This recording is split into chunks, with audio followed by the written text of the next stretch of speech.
Question. Should we be comparing the UK against Sweden and Denmark for things like easing out of lockdown and children going back to school? Let's have a very simple look at this.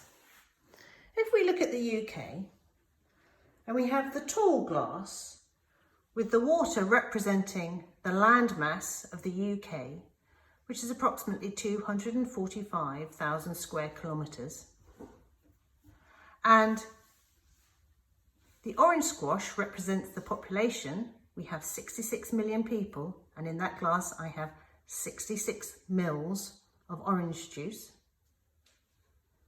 And we compare that to Sweden. Sweden has a landmass that is approximately twice that of the UK, at approximately 450,000 square kilometres. Its population size is much smaller. It only has a population of 10 million people.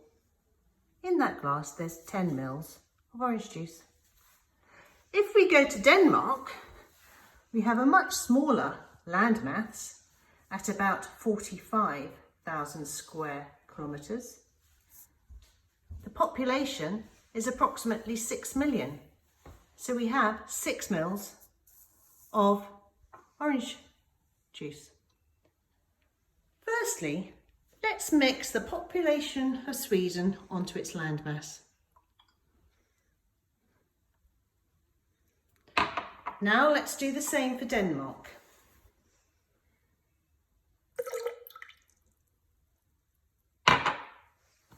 And now let's do it for the UK.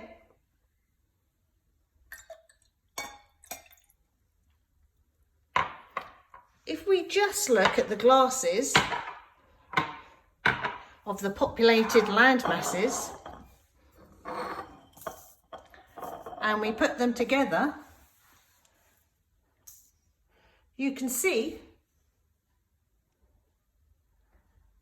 the UK has a much denser, or in this image, a much more concentrated population density than either Sweden or Denmark.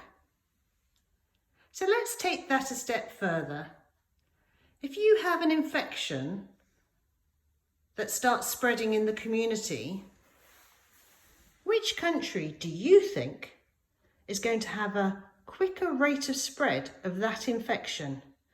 Do we think a weakly or weak concentration or low density population like Sweden or Denmark?